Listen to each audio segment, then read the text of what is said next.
Es un privilegio acompañar a mi gran amiga Andrea Padilla Villarraga, lo doy así por textual, autora de El Derecho Sintiente, hoy honorable y flamante senadora de la República, nos representa a los animales que hablamos y a los que no hablan. Entonces para mí es más que satisfactorio estar acá acompañándote en este momento tan especial. Coincide con tu cumpleaños, un momento muy feliz para el animalismo colombiano.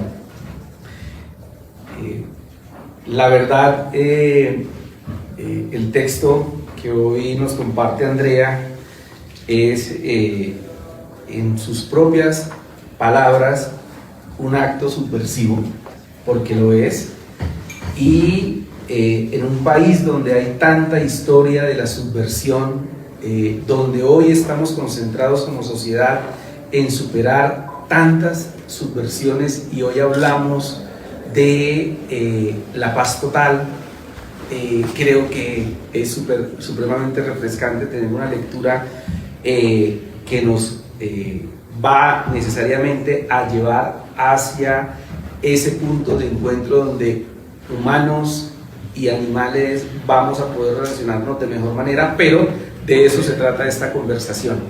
Entonces, muy bienvenidos, y reiterando la gratitud y la profunda emoción, por supuesto, de poder estar acá a tu lado trayendo esta novedad tan simpática. Bueno, para mí es de verdad una alegría poder estar aquí. Nuevamente el agradecimiento a Siglo del Hombre Editores, a la Facultad de Derecho de la Universidad de los Andes por haber creído en esta visión, ¿no? Que es distinta, que es novedosa, que puede ser incómoda. Creo que uno no deja de escuchar por ahí algunos digamos, estudiosos del derecho todavía considerar que esto puede ser como una blasfemia, ¿no? Plantearse estos temas, hablar de derechos de la naturaleza, de sujetos de derechos, como en su momento quizás lo fue para algunos hablar de derechos de las mujeres. En su momento también fue una blasfemia, también fue digamos, un enorme atrevimiento. Y pues básicamente, digamos, para contarles un poco lo que yo quise con este libro, que por supuesto, como cualquier tesis doctoral, este es el fruto de mi tesis doctoral, digamos, dista mucho como de esa escritura original. La tesis doctoral uno siempre se da, no sé quiénes están aquí haciendo doctorado, uno se da como el lujo de probar muchos caminos, de equivocarse, de ahondar en metodología, de entrar como en unas disquisiciones a veces ladrilludas, aburridas y muy poco atractivas, muy poco interesantes, pero que a uno le parece que hacen parte del rigor académico. Pero ya a la hora de convertir eso en un libro que sea digerible, que sea agradable. Yo leo por las noches, trato siempre, aunque llegue mamá del trabajo, de regalarme aunque sea 10 minuticos para leer aunque sea 2 páginas. Y siempre pienso en el lector, es decir, cuando estaba convirtiendo esa tesis en esto, pensaba en un libro que le diera a alguien gusto meter. Y siempre está el desafío cuando es un texto académico, cómo aligerarlo, cómo hacerlo más rico, más dialogante, no ladrilludo, que a alguien le den ganas de sacar un lápiz y subrayar un par de líneas, ¿no? Que no se hace un montón de referencias, de letra chiquita. Incluso me parece bella la edición, que es un libro manipulable, no es un Marmatrostegui, no tiene que sostenerlo con las 2 manos. Son cosas que parecen de forma, pero que hacen parte de lo agradable o desagradable de leer. Y lo que quise, digamos, con este libro fue proponerle al lector un acercamiento novedoso. Ya se ha escrito un buen número de obras sobre derechos de los animales, reflexiones éticas, digamos, que van al punto o que rodean la cuestión. Si consumir o no animales, nuestra relación con los animales de compañía, cuestiones éticas y morales sobre la sintiencia, en fin, ya hay una producción. Yo quería aquí proponerles al lector un texto que de alguna manera fuera útil para las personas que se están acercando académicamente a esto, fuera útil para tomadores de decisiones desde el derecho. Por ejemplo, tal vez soy un poco pretenciosa, pero me soñaba un poco eso, que un magistrado que está resolviendo un litigio, como de los que les gusta poner a Luis Domingo, que son bien cascareros, que pudiera coger el libro y decir, ¿cómo se han pensado este tema en otras partes de Latinoamérica? Ah, bueno, lo han abordado desde el derecho ambiental, lo han abordado desde la dignidad humana, han hablado de compasión, han hablado de sintiencia, han hablado de empatía. ¿Cuáles son esos vocablos recurrentes en esa jurisprudencia? ¿Cuáles son como las miradas novedosas que han arrojado los jueces? Un poco para decirles a esos mismos tomadores de decisiones y a esos estudiosos y estudiosas del derecho, aquí ya hay unos caminos planteados, ¿no? Miren ustedes cuál les resulta más interesante. Pero por supuesto, no era solamente como quedarme en eso, sino también abordar algunos de los debates, digamos, que se han planteado teóricamente en este tema. Por ejemplo, las estrategias como los debates teóricos sobre el reconocimiento de derechos. Si es, ¿por qué sí? ¿Por qué derechos sí? ¿Por qué derechos no? Si la personalidad jurídica es un camino prometedor o más bien nos sigue como entrampando en esas discusiones antropocéntricas, o por qué puede ser como un buen camino a explorar que nos conduzca a algo interesante, el tema de la personalidad jurídica. El debate de la propiedad. Uno lee, hay tensiones entre académicos del derecho de los animales que dicen, bueno, es importante que de alguna manera que les restemos o que, digamos, relevemos a los animales de esa categoría de propiedad, o no nos sirve para mucho, o la conservamos pero de pronto bajo otra lectura de propiedad. Entonces también quise abordar esa discusión y por supuesto entrar en un debate, digamos, digamos, no ahondando como en la filigrana de las discusiones, pero sí diciéndole al lector, este debate está puesto sobre la mesa.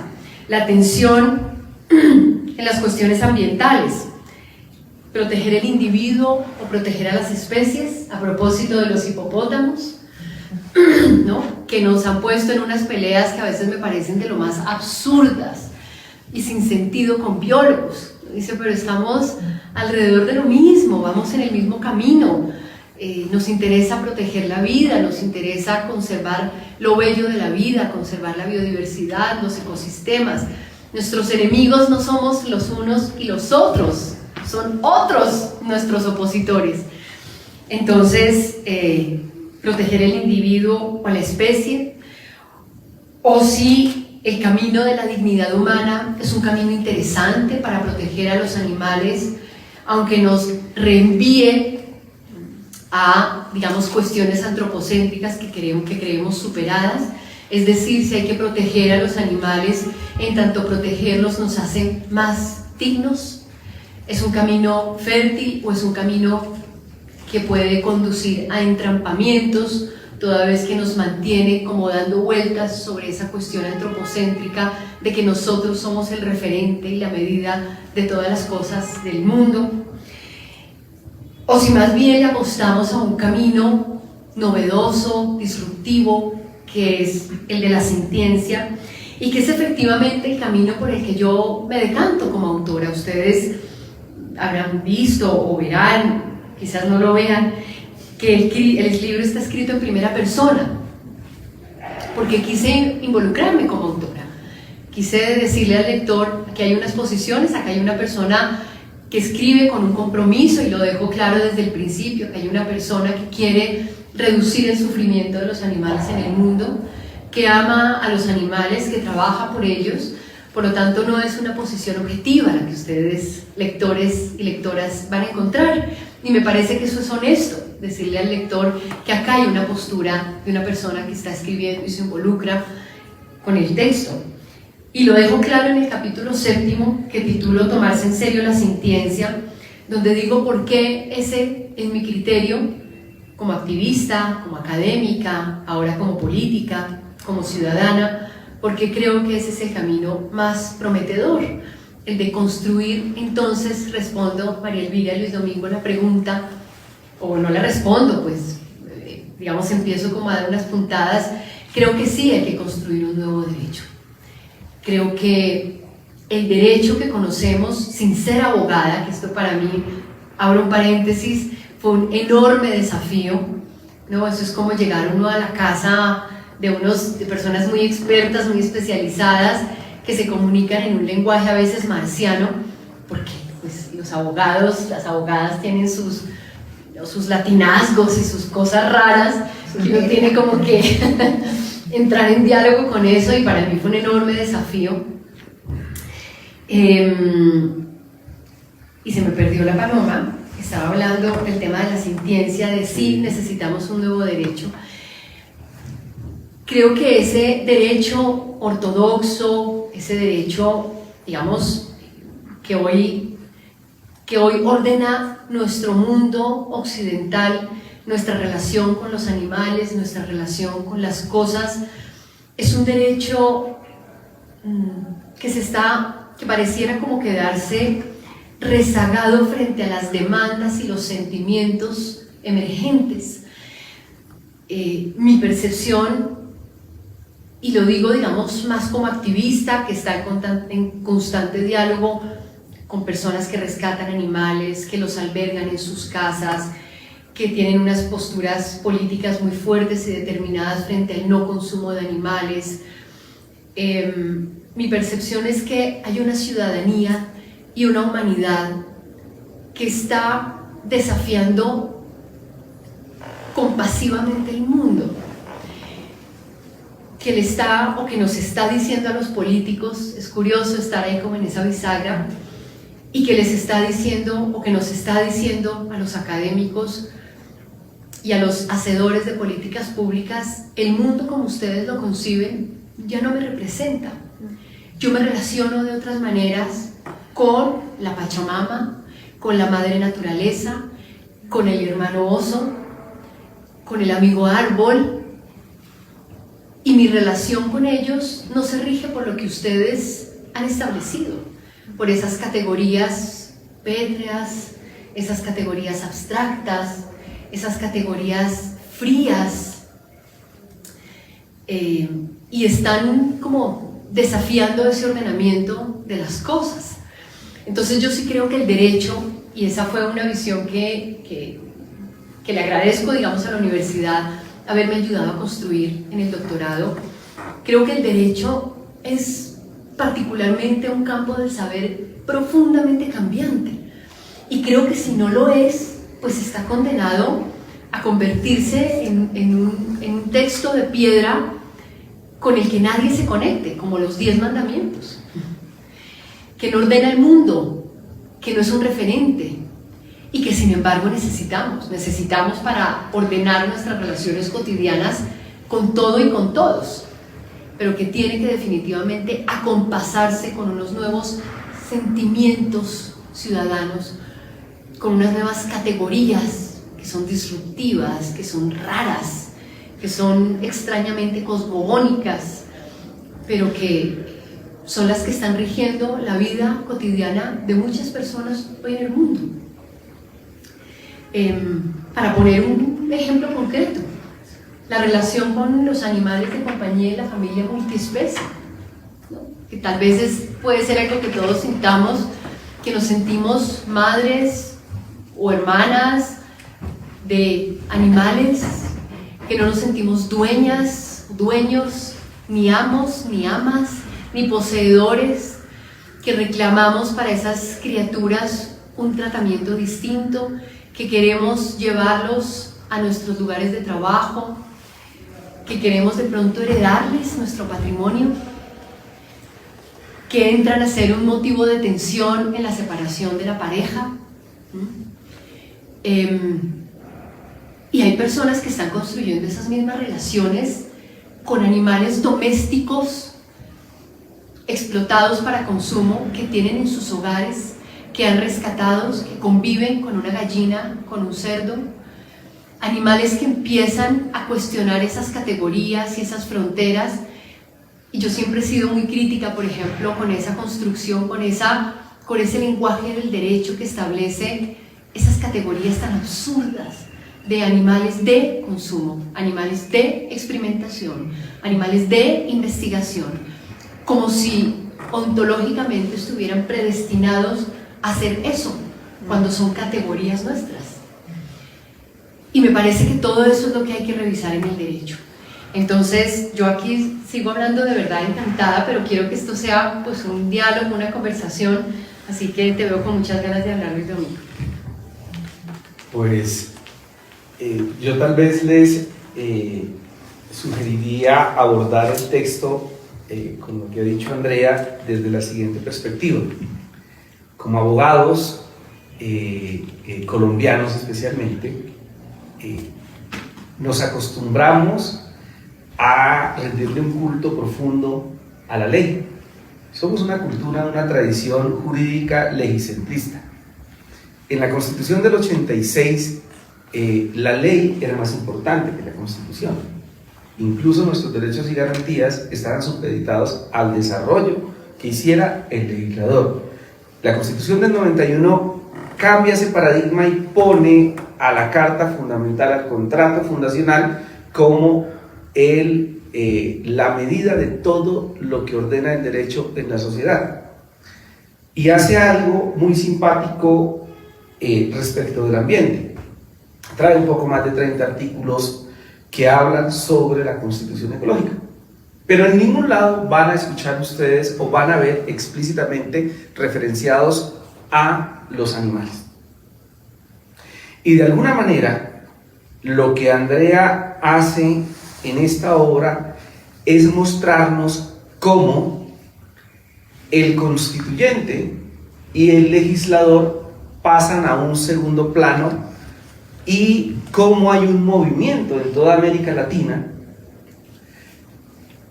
que tiene al juez, al operador jurídico, como el auténtico creador, o si se quiere, a aquel portero que está dándole entrada al derecho a los animales. El juez, en la tradición jurídica europea, continental, que es la que tenemos nosotros, el juez simplemente era un convidado de piedra que, digo yo, era un ventrílocuo de la ley. El juez recetaba las normas para resolver especialmente los problemas fáciles. Decía, mataste Juan mató a Pedro, le receto artículo 103 del Código Penal, resuelve el problema. El juez no podía hacer otra cosa. De hecho, los que conocimos cómo funcionaba el derecho en esa lógica, sabíamos de decisiones indemnitorias porque la norma positiva, la ley, no tenía cómo resolver el problema. Aquí lo que tenemos es una relación de una cantidad de decisiones donde el juez dice no tengo norma, pero tengo capacidad creadora. Es decir, yo veo a una Andrea mostrando una cara de los operadores judiciales muy distinta a la que conocimos, y es lo que yo he llamado la economía naranja judicial. Un juez creador de normas, pero no de cualquier norma. Un juez que regula un conflicto y que le adscribe una solución que me parece supremamente relevante, porque pareciera que es un juez que empieza en tu relato muy tímido, que se pliega al relato ambiental, Sí. Y que en términos, lo hablamos ahora con el doctor Macías, tal vez el avance más importante en el país, incluso en Perú, que no en Ecuador, ha sido reconocerle derechos a la naturaleza. Y uno dice, ¿cómo le reconocen derechos a un río y no le reconocen derecho a un oso que siente?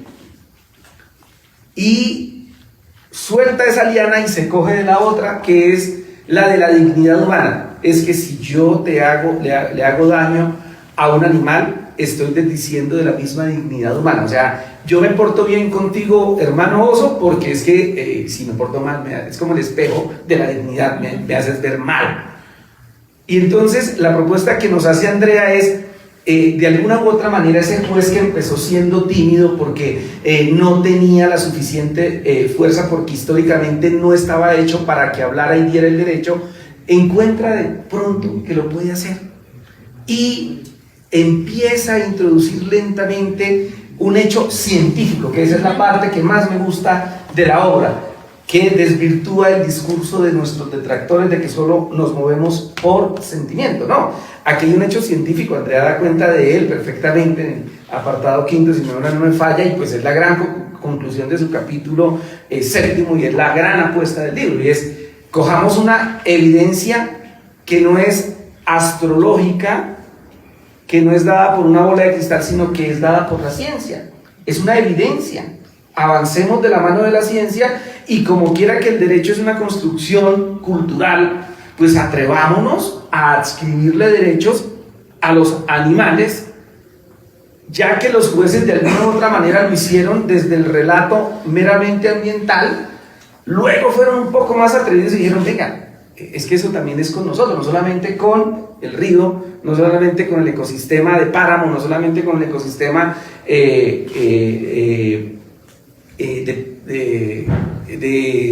¿cómo se llama?, de bosque tropical. No, es un tema que también nos toca como seres humanos.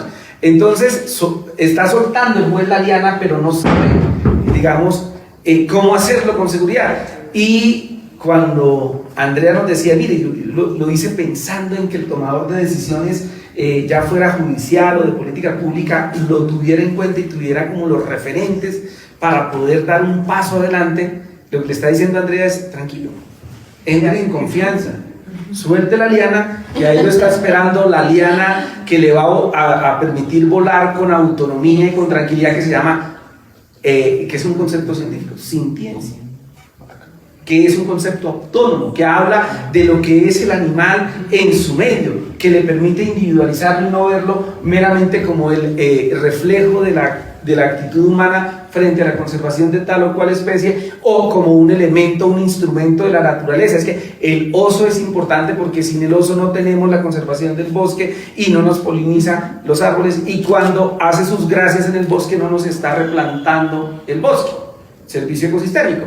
Entonces veo como esas dos grandes propuestas y apuestas e incluso aportes de Andrea, y es descubrirnos a un juez que empezó siendo muy timorato, pero que hoy está ahí a la saga esperando líneas de acción para poder entender y proteger de mejor manera a los animales, y cómo de alguna manera le está diciendo al derecho: mire, tranquilo, que la ciencia te respalda, hay un concepto, hay evidencia científica que te permite avanzar en esa dirección, no estás cometiendo locuras.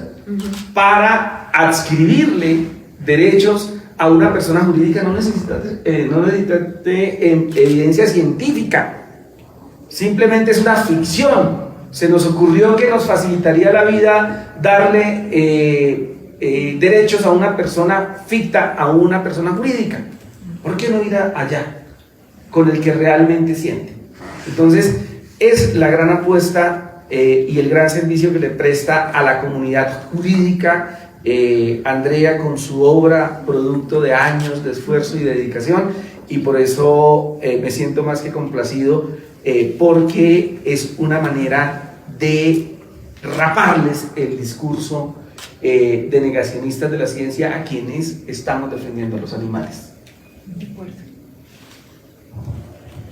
Pues no sé si hay alguien que quisiera decir algo. Yo estaba, claro, ya uno lo escribí hace tanto tiempo, ya han pasado tantas cosas, pero quería contarles que yo en el libro también hago una apuesta por los derechos. Yo creo que en eso también le he aprendido mucho a Luis Domingo, y me ha atrevido a hablar de derechos sin tanto pudor. Yo creo que uno tiene que hablar de derechos de los animales sin tanto miedo,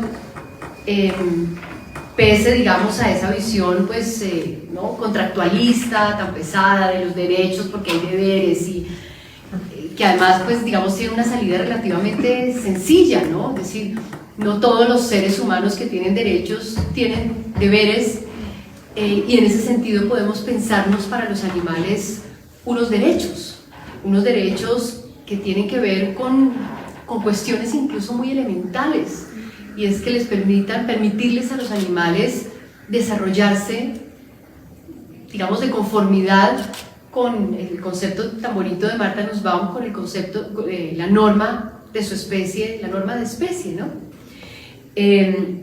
Y aquí yo hago en algún momento como un planteamiento muy pragmático sobre la cuestión de los derechos. ¿Cómo me imagino yo la materialización de esos derechos en asuntos concretos, en debates, en escenarios de conflictos concretos?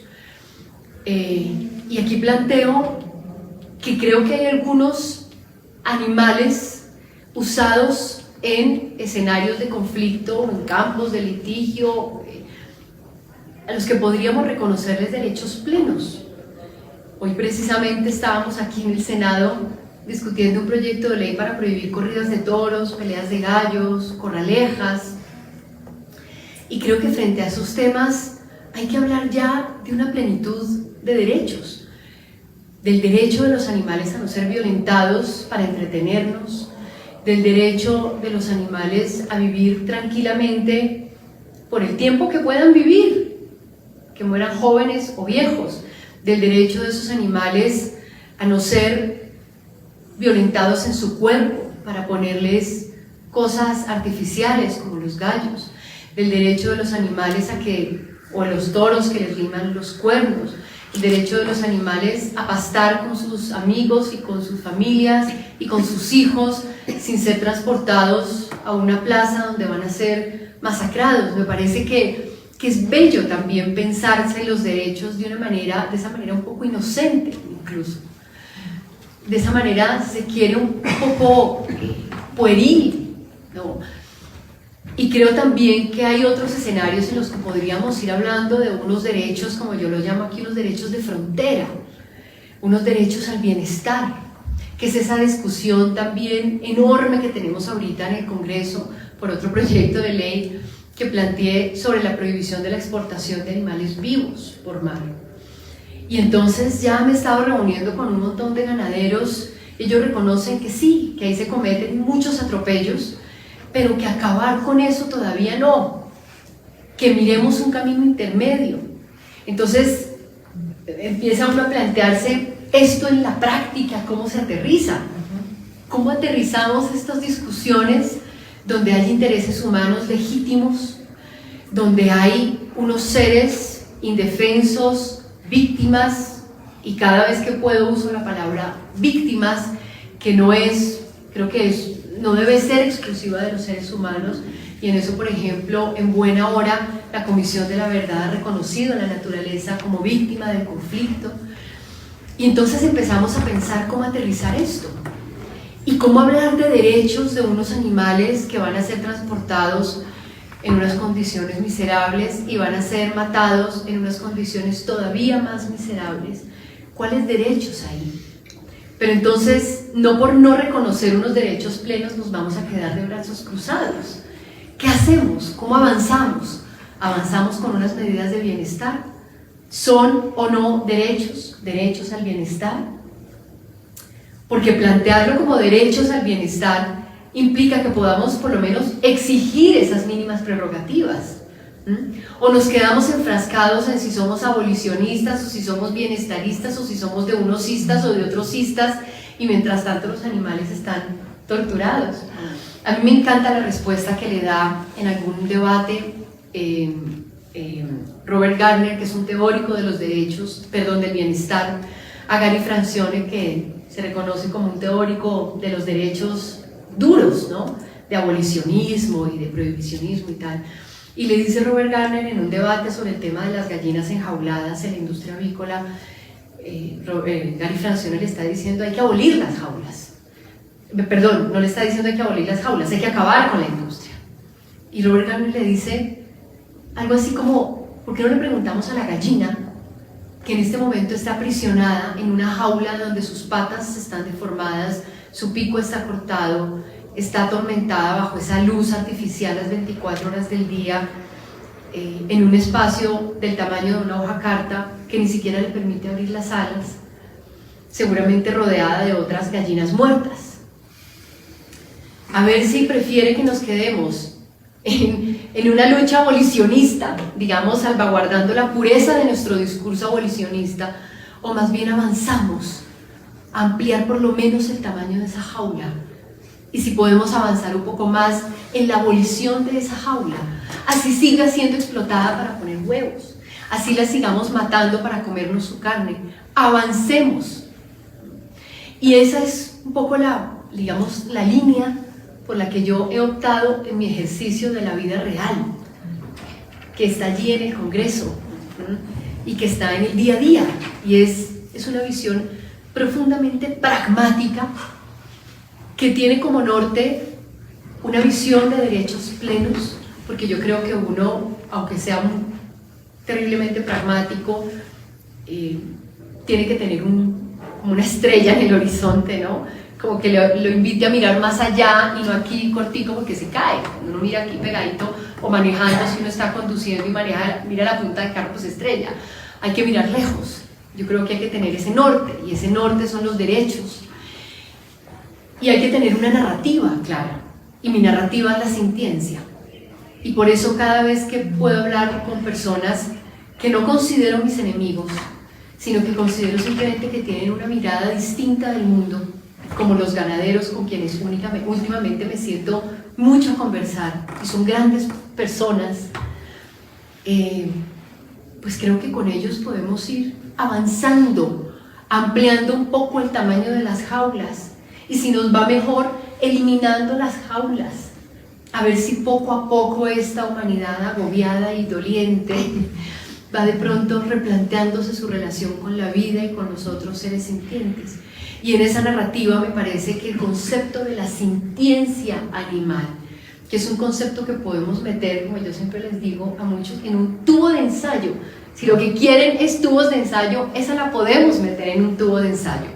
Y podemos establecer unas fronteras para los jocosos que nos dicen que entonces ahora vamos a defender a las cucarachas, o a los moscos, o al mosquito anófeles y no sé qué cosas.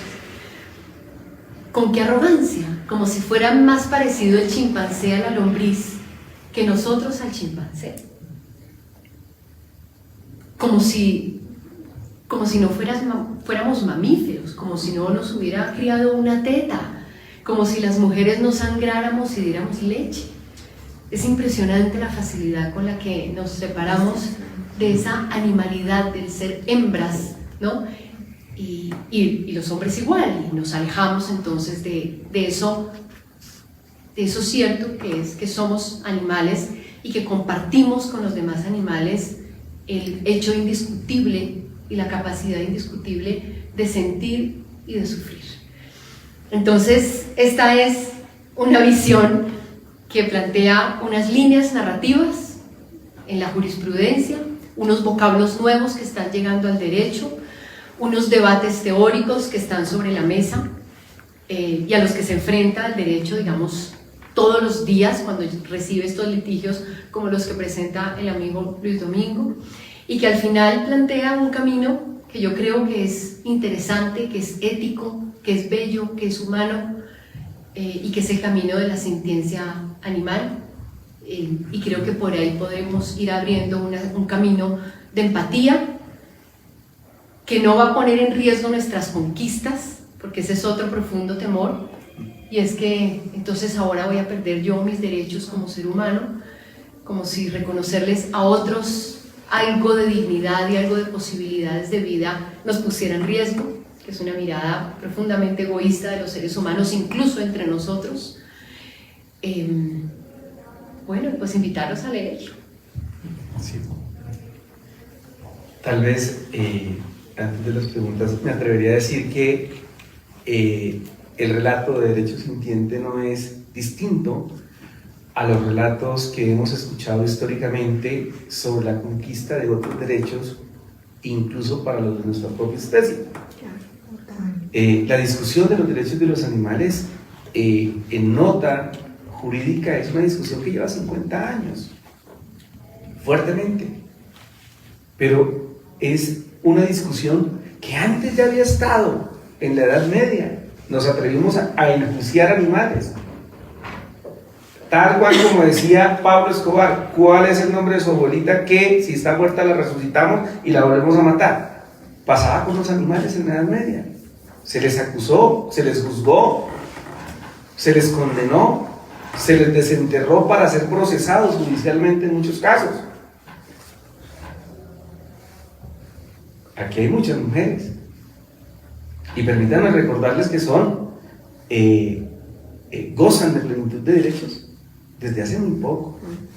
Fueron instrumentalizadas en la década del 50 del siglo pasado para lograr unas mayorías que permitieran un acuerdo nacional. Ahí lograron la plenitud de sus derechos. Plebiscito de 1957. No es nada nuevo. Los niños lograron reconocimiento pleno hace 30 años. Estamos celebrando 30 años de la Constitución Política. Entonces no es un cuento ni un relato que se distancie mucho del relato de los derechos. Es la reiteración de una nueva conquista que nos permite ver a nuestros hermanos, recordando a Francisco de Asís, a nuestros hermanos con los que siempre hemos estado. Bueno, pueden ir a otros relatos como lo de Harari, nos está diciendo exactamente lo mismo, pero en otras palabras. Huimos hace mucho tiempo de la naturaleza, nos despegamos para poder dominarla. Hoy estamos entablando una nueva conversación donde no queremos seguirlo dominando, sino que queremos reconocerle sus capacidades, reconocerle sus intereses, y es un trabajo del derecho. Y Andrea lo pone en unos términos que me parecen fantásticos en la perspectiva de la construcción desde el derecho de esa nueva realidad jurídica, y es introducirlos a partir de una evidencia 100% científica. Andrea le pone un titulito: tubito de ensayo. Listo, lo hacemos. Pero llegan ahí, aterrizan ahí, no por un acuerdo o pacto político como muchos otros derechos que se nos reconocieron o que les reconocimos a otros de nuestra propia especie. Recordemos los indios o los indígenas, para no ser imprecisos.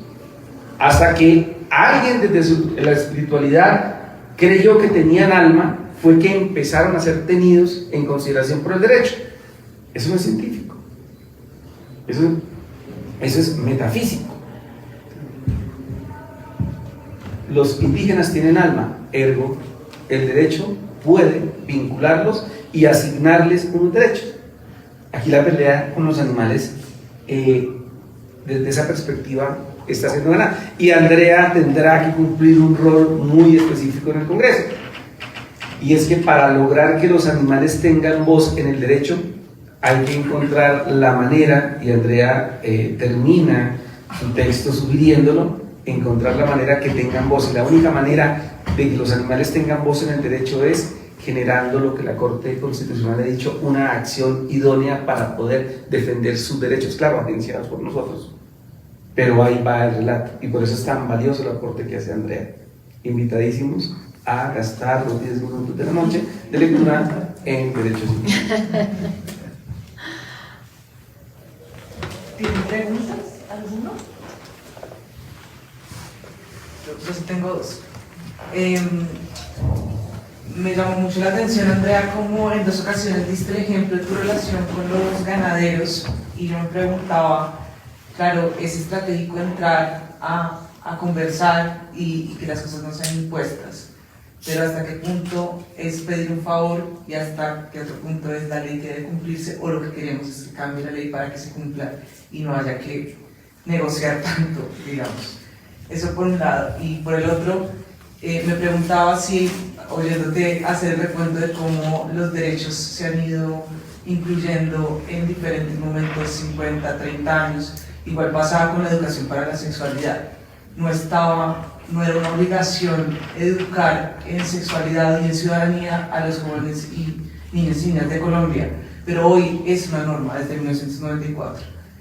¿Cuál podría ser el camino para una cátedra, no de paz, no de sexualidad y ciudadanía, pero sí entender quiénes son los animales y cómo de alguna forma la empatía puede ser el camino para reconocer sus derechos, pero que todos lo hagamos, y por eso sería importante pensar el aula como un espacio de discusión? Como la educación, Sí. ¿me haces tu pregunta? A ver, sobre ese primer punto, María Elvira, es una pregunta muy interesante y fue muy difícil.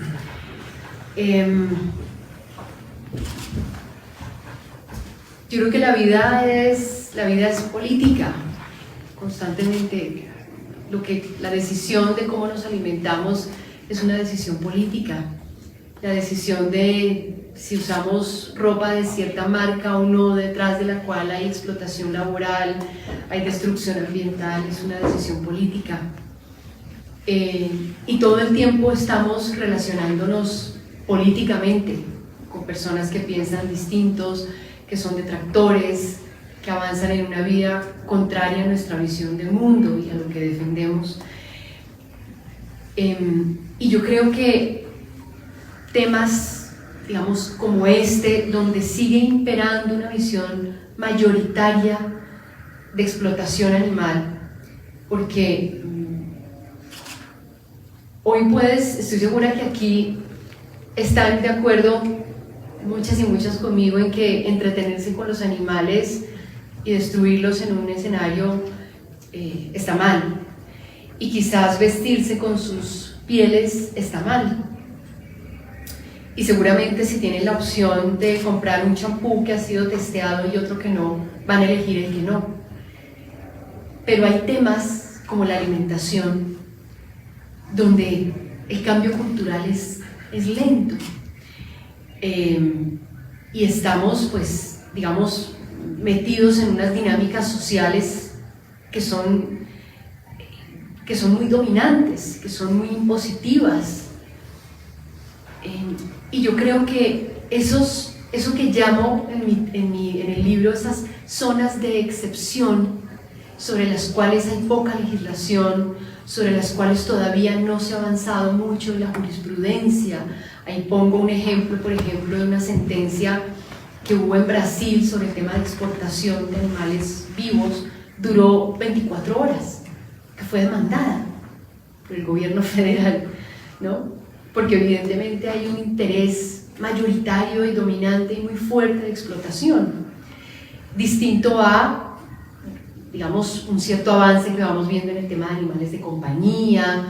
La gente se rebota, el tema de los caballos que son usados en tracción turística, el tráfico de animales silvestres. La gente dice, no, eso no, pero no, eso no, mientras me meto el pedazo de cerdo a la boca y no lo juzgo. Es decir, en eso nos educaron, y son muchos años, ¿no? Educándonos y educando de esa manera y con esos hábitos. Entonces creo que en esas zonas de excepción, en esos debates duros, hay que ir transando, hay que ir avanzando, porque no hay nada a imponer. Es decir, incluso si yo quisiera decir, es que aquí se cumple la ley, carajo, ¿no? ¿Cuál ley? No hay nada, está todo por construirse. Y creo que eso hay que construirlo no impositivamente, porque estamos en una sociedad y porque finalmente esto también tiene que ver con la democracia. Es decir, en el momento en que yo decido ir al Congreso y no unirme al Frente de Liberación Animal, es porque creo que realmente, pues, es por las vías de la democracia que vamos a lograr muchas cosas. Soy una demócrata convencida.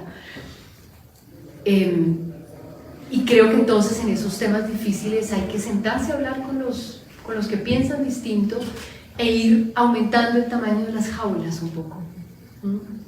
Ir buscando que esos espacios donde se echan las vacas en esos viajes infernales no sea su propio estiércol, sino sean de pronto unos espacios con heno, donde de pronto puedan tumbarse y no que al tumbarse aplasten a la que está al otro lado porque está el hacinamiento, donde puedan acceder a agua y no tengan que beber sus propios orines.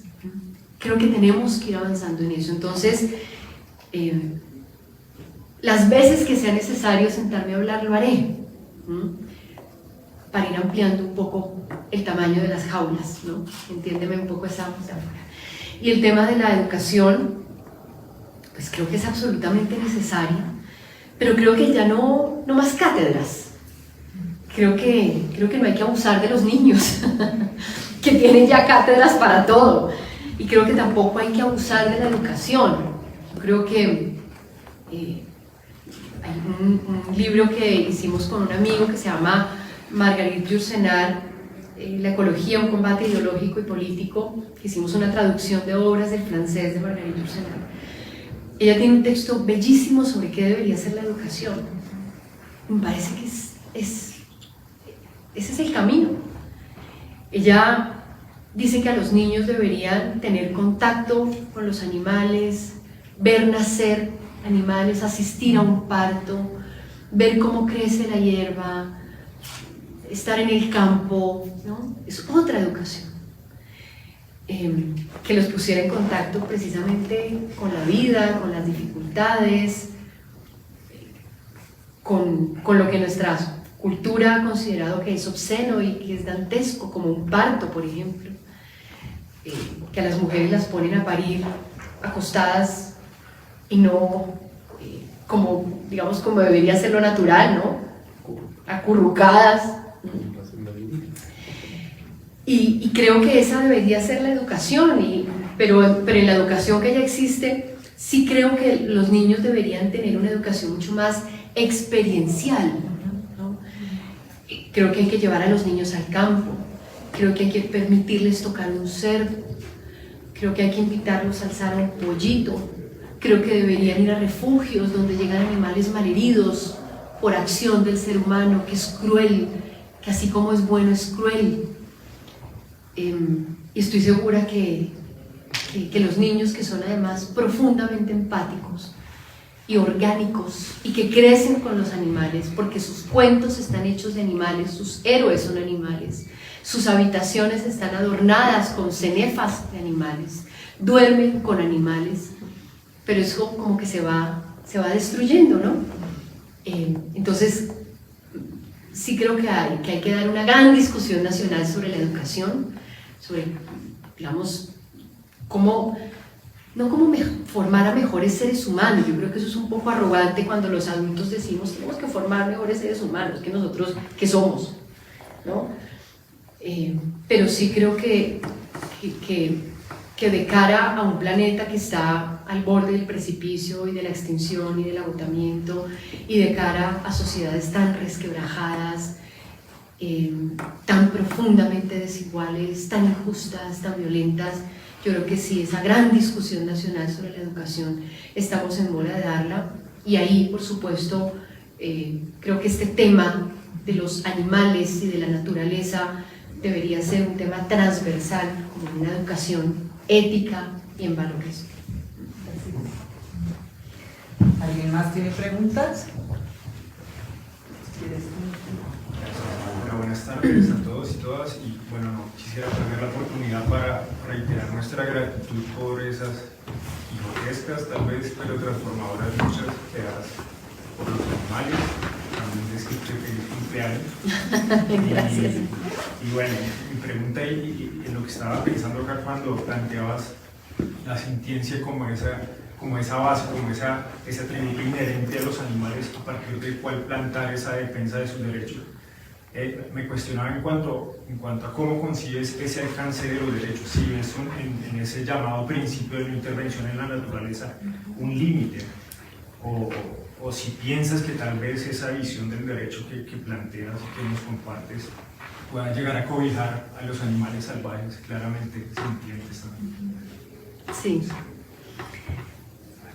Sí, esa es una discusión. ¿Cómo es tu nombre? Iván. Iván, es una discusión muy interesante, y yo creo que de cara a la degradación que ya, digamos, hay en el planeta, y el nivel de intervención que hemos hecho en los espacios naturales, en el bosque, en los bosques tropicales, en fin, yo creo que la no intervención sería hasta cierto punto irresponsable. Yo creo que hay que intervenir, pero hay que intervenir con el propósito de no intervenir más adelante. Es decir, creo que en este momento tenemos la responsabilidad de recomponer lo que hemos destruido, de recomponer lo que hemos desaparecido.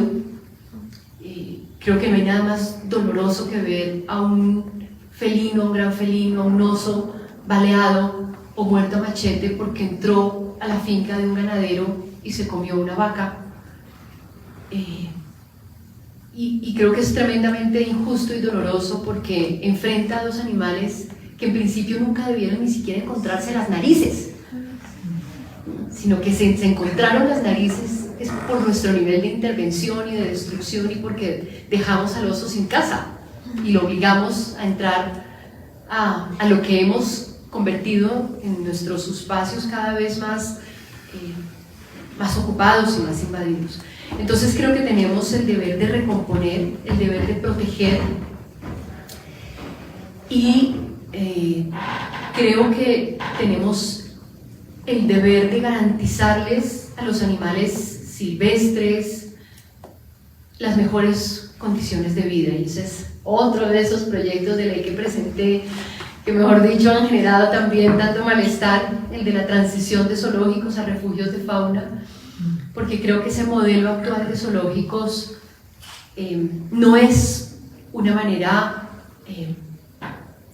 justa ni responsable de recomponer el daño que les hemos causado. Es decir, los animales que están en los zoológicos son animales que han sido víctimas de tráfico, de comercio, de tenencia ilegal, de atropellamientos, en su inmensa mayoría, hay otros que también han nacido en cautiverio. Entonces, no solamente hemos permitido que se haga con ellos eso, sino que además los hemos condenado a una prisión, cuando perfectamente podríamos, digamos, entendiendo que ya no podrían vivir en libertad, garantizarles unos espacios que por lo menos les permitieran vivir un poco más como ellos vivirían en libertad. Y así digamos en general con todos los animales silvestres, ¿no? Creo que la principal responsabilidad que tenemos con ellos es de garantizar entornos, hábitats, ecosistemas saludables, para no intervenir en esos ecosistemas, pero dado el nivel de degradación, creo que primero tenemos que recomponer y luego salvaguardar. Yo creo que en Colombia un reto enorme que tenemos es ir ampliando las áreas protegidas, por ejemplo, porque además, digamos, siempre es una protección muy frágil. Es una protección que está a expensas de la consulta previa, es una protección que está a expensas de la discusión sobre la propiedad del subsuelo, sobre la importancia de un proyecto de X características que va a generar tantos miles de empleos y tanta riqueza al país. Y rápidamente ponemos sobre la protección de los animales y de la naturaleza unos argumentos que parecen ladrillos imposibles de levantar. Entonces sí, creo que hay que intervenir para recomponer, y en el caso de los animales domésticos creo que tenemos toda la responsabilidad con ellos, y ahí yo sí me caso con esa visión de Martha Nussbaum como de una protección paternalista o maternalista, si se quiere. Es decir, son animales que hemos hecho dependientes de nosotros, que dependen de nosotros para absolutamente todo, incluso para el amor, para el cariño, es decir, dependen emocionalmente de la caricia diaria, de la mirada diaria, de la palabra de ternura, del alimento, de la medicina, de todo dependen de nosotros. Y creo que, digamos, cuando uno escucha gente que dice que dejar a los gatos por ahí, que se busquen la vida, ¿no? Es como si no tuviéramos la más mínima conciencia de que son animales que domesticamos y que aparte trajimos a vivir a entornos hostiles, a ciudades difíciles, ruidosas, agresivas, donde no tienen ninguna posibilidad de sobrevivir, sino es por lo que nosotros les proveemos en alimento, en salud y en cariño. Entonces creo que como seres morales superiormente, digamos superiores en lo moral, tenemos toda la responsabilidad de salvaguardar las vidas de los animales, y creo que además todo lo que hagamos es poco frente al daño que les hemos hecho y frente a su vulnerabilidad, que es un concepto también que me parece muy potente, la vulnerabilidad de los animales, que es una vulnerabilidad real por su indefensión, por su fuerza física, por su incapacidad, por su falta de lenguaje articulado, pero también por la domesticación a la que los hemos sometido y la degradación de sus entornos.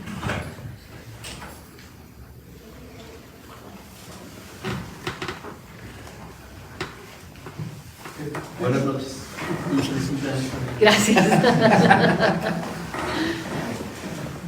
Al hablar de esa responsabilidad que tenemos, incluso con los animales domésticos, he encontrado también que hay una especie de indefensión cuando existe otro sistema de búsqueda de economía o de negocio por algunas personas que los lleva también a hacer una parte de entretenimiento, que es los criaderos de animales. Hay gente que tiene su industria de reproducir perritos o gatitos para llevarlos al mercado.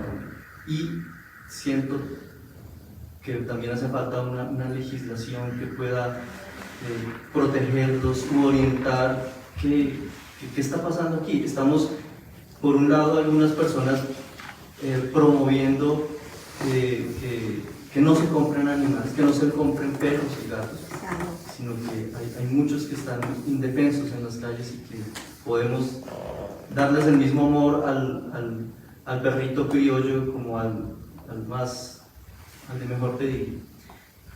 ¿Cómo hacemos para orientar, gracias a ustedes, a ti y al profesor, cómo hacemos para llevar a la gente a que, no sé, como orientarnos a que piensen, no podemos seguir haciendo de las vidas de estos animales otro negocio, y es un negocio peor? Bueno, también tiene otras características, pero son perros o gatos que los ponen a reproducirse, a parir y en difíciles condiciones. Yo creo que hay que seguir machacando con la sentencia, yo creo que hay que seguir machacando con la educación, digamos, haciendo la tarea que se está haciendo. A mí me parece muy valioso lo que hacen activistas, organizaciones, por supuesto medios de comunicación, las denuncias, en fin, que es mostrar el sufrimiento que hay detrás de esa industria, que es mostrar, digamos que de alguna manera señalando la responsabilidad que tiene una persona que, movida incluso por la compasión, cuando compra un animal, un gato, un perro, está, pues, digamos, alimentando una industria que detrás es profundamente cruel, aunque muestre, por supuesto, un rostro amable. Eso no se va a lograr solamente con legislación. Pensar en que en el Congreso se va a resolver todo es, digamos, sería incluso peligroso, porque de alguna manera nos echaríamos a las petacas. Yo creo que hay que, es decir, estos temas, este tema como los derechos que se han conquistado de colectivos humanos, de seres humanos, son conquistas que se han dado trabajando en muchos frentes, en la legislación, en la movilización, la denuncia, las acciones culturales, las acciones, digamos, puestas en escena que pueden resultar confrontadoras. Y yo creo que ese es el camino por el que hay que seguir un poco avanzando. Por supuesto, la legislación va a ser muy importante, pero esa legislación va a ser imposible si no hay un respaldo ciudadano que manifieste su inconformidad, si no hay unas denuncias que muestren la realidad tras la vitrina, si no hay unos medios de comunicación que nos ayuden a mostrar esa realidad tras la vitrina, si no hay unas organizaciones que se movilizan para hablar con los políticos y hacer el lobby correspondiente, si no hay una concertación con las personas que viven de esas actividades, que insisto, no son malvadas, no son malos, no son asesinos, no, que es un discurso que uno escucha a menudo de una manera como tan facilista. Son personas simplemente que encontraron ahí una opción de vida, que la heredaron o por cualquier razón llegaron a ella, y hay que concertar con ellos unas alternativas. Pero yo creo que esto es, digamos, seguir dándole la educación. Digamos, a veces insistir en el tema de la educación puede ser un poco exasperante. Cuando lo que está detrás no es que la gente aprenda a cruzar la cebra, sino salvar vidas, es exasperante esa lentitud del cambio social. Hay que ver cómo aceleramos el ritmo, pero creo que no hay otra manera. Creo que las vías de hecho son, digamos, pueden generar cambios, por supuesto, inmediatos, pero que van a ser insostenibles y que incluso nos ponen en el riesgo de retrocedernos 30 años atrás de lo que hemos logrado. Entonces creo que el mejor camino es seguir hablando por ellos, seguir contándole a la gente que sienten, que sufren, seguir mostrando la evidencia, invitando a la gente a darse la oportunidad de otra cosa, de adoptar, de no comer hoy el pedazo de carne, sino probar otra cosa, de invitarla a reemplazar el cuero en el pantalón por unas fibras sintéticas, naturales, ¿no? Creo que eso también hace parte de la, digamos, como, pues de ese cambio cultural, es de contarle a la gente que hay alternativas. Van a ser cambios lentos. Yo no creo que esto logremos realmente cambiarlo muy rápidamente, aunque lo que hoy vi en la discusión realmente me da muchas esperanzas. Ver sectores tradicionales, digamos de la derecha, sectores ortodoxos en la política, diciendo incluso de la costa, diciendo, hombre sí, es que las corralejas, es que las peleas de gallos, eso, un senador de Montería decía, a mí ya se me están acabando los argumentos, decía él, ¿no? Y yo creo que esto es fruto no de esta vieja loca que escribió este libro, ni de Luis Domingo, que es terriblemente incómodo con sus litigios. Es fruto de todo lo que hacemos personas como lo que seguramente hacen muchas de las que están aquí sentados, y del activismo y de las denuncias y de las redes sociales y de los medios y de las peleas, es fruto de eso. Yo creo que no nos podemos cansar en ese intento. Ahora yo sí creo que hay que refinar los argumentos. Y siempre he sido muy insistente en eso con las personas que están en esta causa. Yo creo que tenemos que manejar una argumentación cada vez más fina, porque nos lo están exigiendo nuestros detractores. Ser muy finos en la argumentación, ser capaces de poder dar un debate casi que inquebrantable, ser capaces de tener respuestas provocadoras, respuestas inteligentes. Y no es para que lean mi libro, porque seguramente yo no sé si aquí, digamos, estoy dando esas respuestas de esas características, pero sí creo que tenemos que leer, que estudiar, que estar enterados de lo que está pasando en otras partes del mundo. Hoy, por ejemplo, no me acuerdo en dónde, en una ciudad europea, aprobaron poner cámaras en España, cámaras de vigilancia en los mataderos. Tenemos que estar enterados de esas cosas que están pasando para poder defenderlo aquí, ¿no? Yo creo que esa es nuestra mayor responsabilidad como activistas y como defensores de una causa. Gracias. Gracias.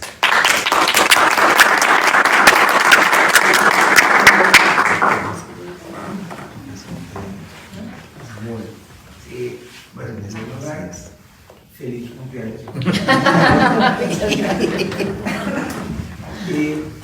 Digamos que mi reflexión, y tal vez hablaba con el rato, ¿cierto? Va en diversos puntos. Yo creo que primero me parece muy importante y valioso el aporte del libro al debate intelectual en Colombia, una sociedad donde nos hemos perdido en el debate, es decir, ya no debatimos. No debatimos, seguimos, y eso es la esencia de la democracia, en el debate, en un debate civilizado, ¿cierto? Y eso se ha perdido en Colombia. Bueno, y en el mundo, no solo aquí, sino en el mundo, por diversos motivos. ¿No? Yo encuentro que a veces no se producen mucho. Y me parece muy interesante lo que tú planteas sobre traer a repensar el derecho. Yo tal vez me califique de ortodoxo, ya uno como me dice, mira, es que tú eres viejo. Sí, ya soy viejo, pero no necesariamente por eso es ortodoxo. En la medida en que uno está abierto a ver otras cosas y a mirar cosas, compártalas o no las comparta. Ese es el punto, ¿cierto? Entonces, y eso me parece interesante porque hoy el derecho hay que repensarlo.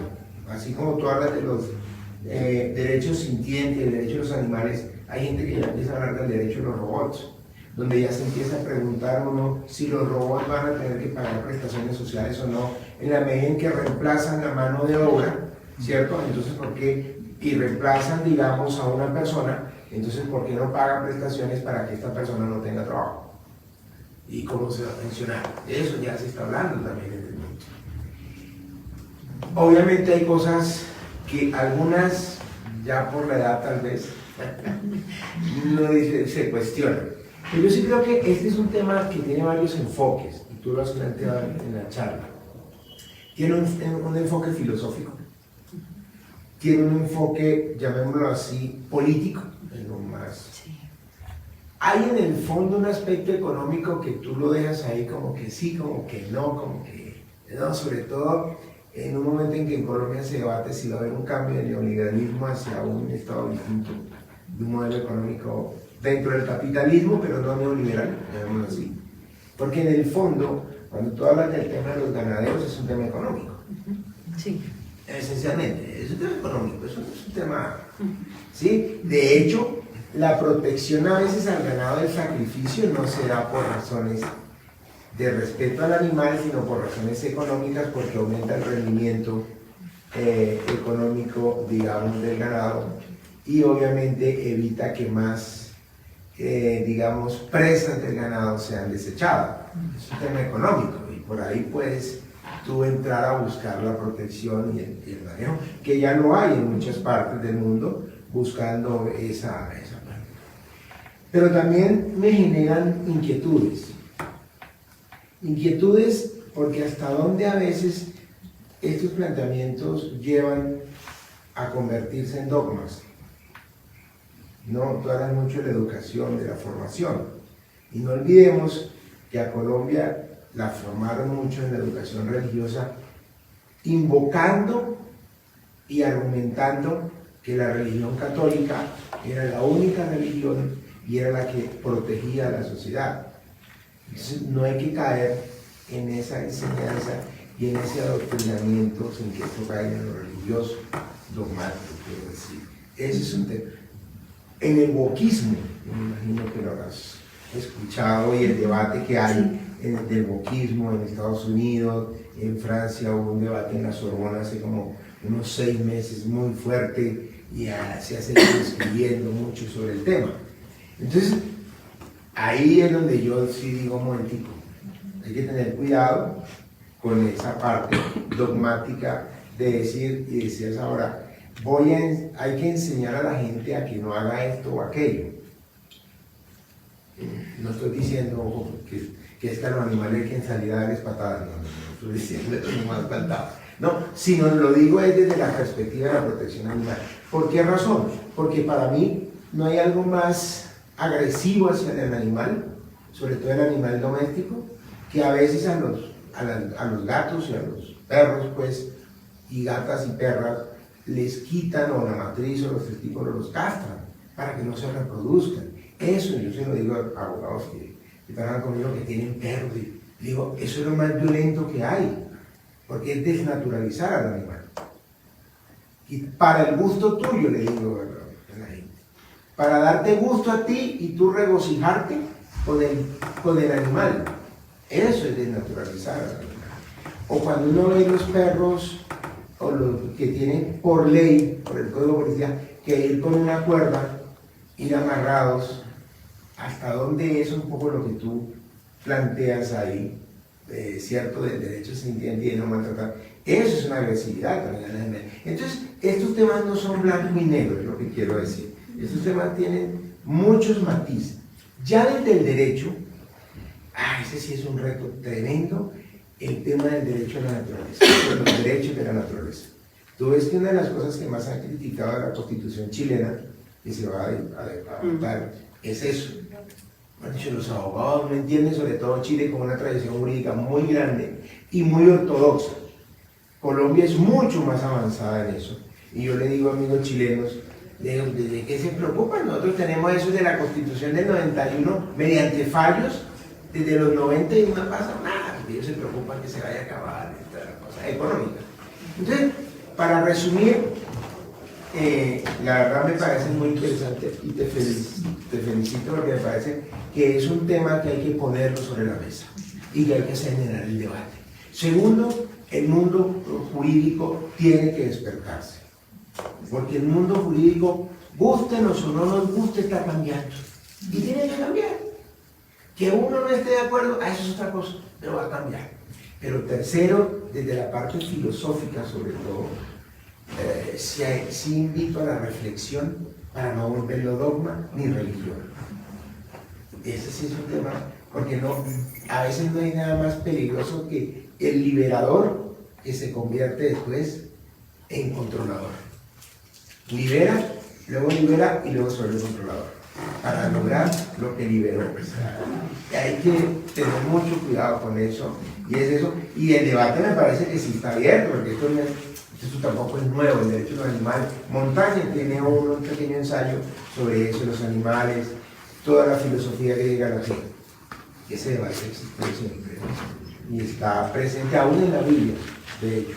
Entonces, no era solamente eso, y pues, la verdad sí, muy interesante. ¿Ya lo compro? Sí, ya lo compro. Por eso estaría comprando. Le agradezco muchísimo su intervención. Me está diciendo Luis Domingo que usted es profesor de Derecho Ambiental, me parece fascinante además.